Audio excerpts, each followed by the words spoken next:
नमस्कार बंधु मैंने मु सदा आपण मानक मो शिक्षा चैनल को स्वागत जनाऊँगी। चलते आज किसी न शिखा बंधु मैंने आज मुझे आपण मानक +2 क्लास रो इंडियन हिस्ट्री जहाँकि आज आम से इंडियन हिस्ट्री विषय में आलोचना करवा। तो इंडियन हिस्ट्री रो गोटे टॉपिक आनी मु आज आपण मानक तो से इंडियन हिस्ट्री रो टॉपिक टी हूँ गुरु नानक भक्ति आंदोलन भक्ति और सूफी आंदोलन से पुरोधा मानक मध्यरु मु नहीं आसी आज गोटे टॉपिक जहाँकि गुरु नानक विषय रे।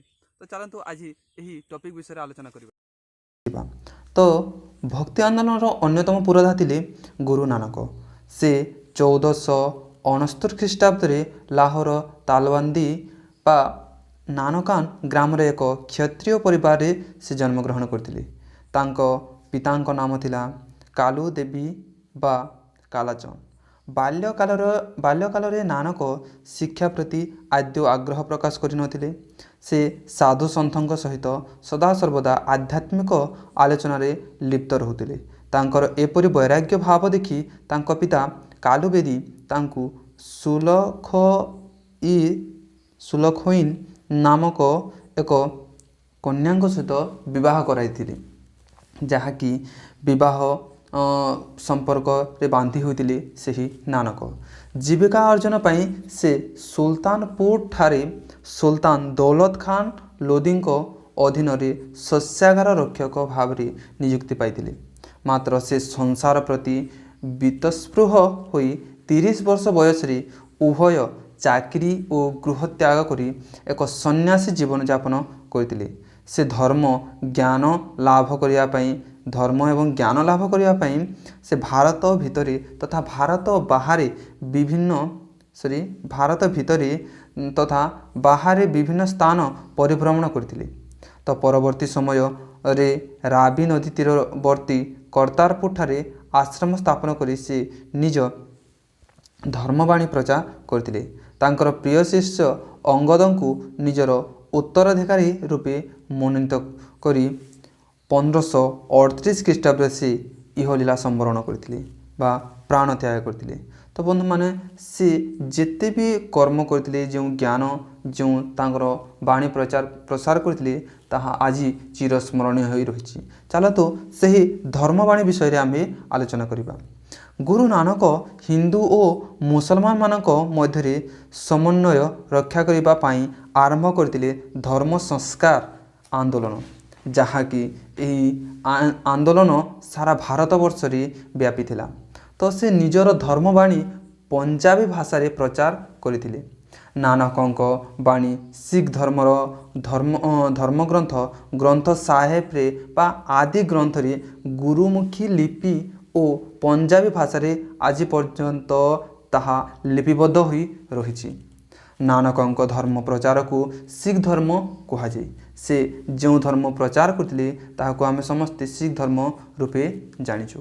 तो आज मध्य तांको धर्म आम भारत रे परिव्याख्यात ही अछि।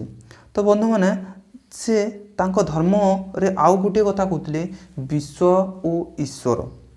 गुरु नानकंक मतरे विश्व हेउची ईश्वरंक राज्य।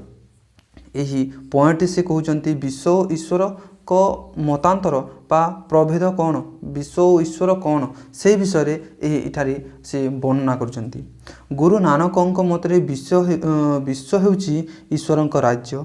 तांकर इच्छा रे विश्वर समस्त कार्य संपूर्ण होइथाय। तांको इच्छा रे पृथ्वी संचालित हुए। ईश्वर हेउचंती सर्वशक्तिमान और सृष्टिर मूल। तांकरी आलोकरे विश्व आलोकित होइथाय।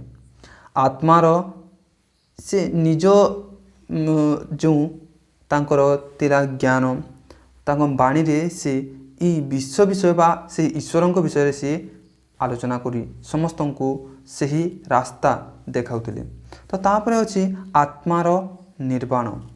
तो से कहूतिले नानक कर्म उपरे अभिव्यक्त करी कहिथिले जे दुष्कर्म जोगु मनुष्य पाप अर्जन करिथाय एवं सत्कर्म द्वारा ईश्वर प्राप्ति होइथाय। एहा द्वारा आत्मा पुनर्बार मनुष्य शरीर परिवर्तन न करी से परमात्मांक ठारे लीन होइथाय। तो से कहूतिले आ गुटे जे कुकर्म द्वारा मनुष्य जहाँकि କୁଫଳ ପ୍ରାପ୍ତ ହୋଇଥାଏ।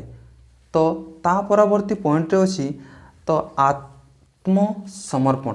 ତ ଆତ୍ମସମର୍ପଣ କ'ଣ? ଆତ୍ମସମର୍ପଣ କହିଲେ ଆମେ କାହାକୁ ବୁଝିବା? ତ ନାନକ ତାଙ୍କ ମତରେ କହୁଛନ୍ତି ଈଶ୍ୱରଙ୍କ ନିକଟରେ ଗୋଟିଏ ବ୍ୟକ୍ତି ନିଜକୁ ସମ୍ପୂର୍ଣ୍ଣ ରୂପେ ଆତ୍ମସମର୍ପଣ କରିବା ପାଇଁ ଉପଦେଶ ପ୍ରଦାନ କରୁଥିଲେ। ସେ କହୁଥିଲେ ଏକମାତ୍ର ଈଶ୍ୱରଙ୍କ ନିକଟରେ ଆତ୍ମସମର୍ପଣ ଦ୍ୱାରା ହିଁ ମଣିଷ ଶାନ୍ତି ଏବଂ ମୁକ୍ତି ଲାଭ କରିଥାଏ। ତ ସମସ୍ତଙ୍କୁ ସେ ଏହିପରି ରାୟ ଦେଉଥିଲେ, ତ ସମସ୍ତଙ୍କୁ ଏହିପରି ଭାବରେ ବୁଝାଉଥିଲେ। ତାପରେ ତା ପରବର୍ତ୍ତୀ ପଏଣ୍ଟଟି ଅଛି ପଞ୍ଚ ପ୍ରତିଜ୍ଞା।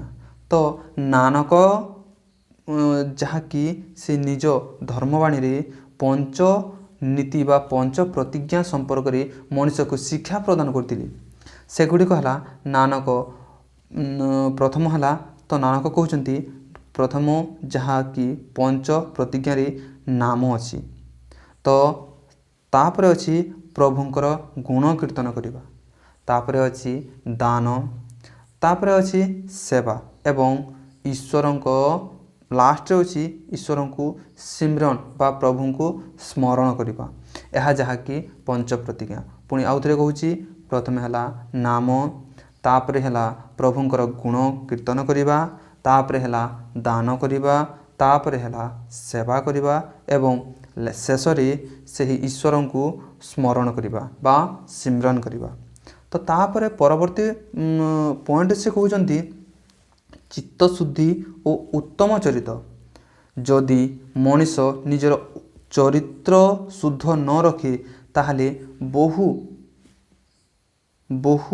ଯାହାକି ଆମେ ସମସ୍ତେ କହିଥାଉ ଯାହାକି କୁପଥଗାମୀ ହୋଇପାରେ ବା ପାପ କର୍ମରେ ଲିପ୍ତ ହୋଇପାରେ। ତ ସେଥିପାଇଁ ଈଶ୍ୱର ପ୍ରାପ୍ତି ପାଇଁ ନାନକ ଚିତ୍ତଶୁଦ୍ଧି ଓ ଉତ୍ତମ ଚରିତ୍ର ଗଠନ ପାଇଁ ପରାମର୍ଶ ଦେଉଥିଲେ। ଈଶ୍ୱର ପ୍ରାପ୍ତିର ମାର୍ଗ ଗୁଡ଼ିକ ହେଲା ଅନ୍ୟମାନଙ୍କ ପ୍ରତି ନିଷ୍କପଟ ତଥା ସ୍ୱାର୍ଥରହିତ ପ୍ରେମ ଆଚରଣ କରିବା, ଚିତ୍ତଶୁଦ୍ଧି, ଉତ୍ତମ ଚରିତ୍ର ଓ ଈଶ୍ୱରଙ୍କ ନାମ ଉଚ୍ଚାରଣ ଓ ସ୍ମରଣ କରିବା। ତ ସେଥିପାଇଁ ସେ ଈଶ୍ୱରଙ୍କ ଯାହାକି ପାଖରେ ଆତ୍ମସମର୍ପଣ ମାଧ୍ୟମରେ ମଧ୍ୟ ତାହା ହୋଇପାରେ ବୋଲି ସେ କହୁଥିଲେ। ତ ଆତ୍ମସମର୍ପଣ ସେଥିପାଇଁ ସେ ନିଜ ଧର୍ମବାଣୀରେ ପ୍ରଚାର କରୁଥିଲେ। ତ ଈଶ୍ୱରଙ୍କ ପାଖରେ ଆମେ ସମସ୍ତେ ଆତ୍ମସମର୍ପଣ କରିବା ବୋଲି। ତ ତାପରେ ଶେଷରେ କହୁଛନ୍ତି ଜାତି ପ୍ରଥାର ବିରୋଧ। ସେ ସବୁବେଳେ ଜାତି ପ୍ରଥାର ବିରୋଧ କରୁଥିଲେ। ତ ଜାତି ପ୍ରଥାକୁ ବିରୋଧ କରି ଗୁରୁ ନାନକ କହିଥିଲେ ଯେ କେହି ହିନ୍ଦୁ ନୁହେଁ ଏଠାରେ, ତ ଆଉ କେହି ମୁସଲମାନ ନୁହେଁ, ସମସ୍ତେ ଏଠାରେ ସମାନ। ସେଥିପାଇଁ ନାନକ ଯାହାକି ପ୍ରତ୍ୟେକ ମନୁଷ୍ୟଙ୍କୁ ସେ ବୁଝାଇ କହୁଥିଲେ କି ଯେ ଆମେ ସମସ୍ତେ ଗୋଟିଏ ଯାହାକି ସେହି ଈଶ୍ୱରଙ୍କ ସନ୍ତାନ। ତ ଆମେ ସମସ୍ତେ ଏହି ସଂସାର ପ୍ରତ୍ୟେକ ଜୀବ ସମାନ, ତେଣୁ ମଣିଷ ଘୃଣା ନ କରି ତାକୁ ଭଲ ପାଇବା ଓ ସ୍ନେହ କରିବା ପାଇଁ ନାନକ ଉପଦେଶ ଦେଉଥିଲେ। ତ ବନ୍ଧୁମାନେ ଏହି ଥିଲା ଯାହାକି ନାନକଙ୍କ ଧର୍ମବାଣୀ ଏବଂ ଜୀବନୀ। ତ ବନ୍ଧୁମାନେ ଆପଣମାନେ ସମସ୍ତେ ଏହାକୁ ବୁଝିପାରିଥିବେ ମୁଁ ଆଶା କରୁଛି। ତ ବନ୍ଧୁମାନେ ଆପଣ ବୁଝିପାରିଲେ କି ନ ବୁଝିପାରିଲେ ସେଥିପାଇଁ ଆପଣ ନିଶ୍ଚିତ ରୂପରେ କମେଣ୍ଟ କରନ୍ତୁ। ଜୟ ହିନ୍ଦ।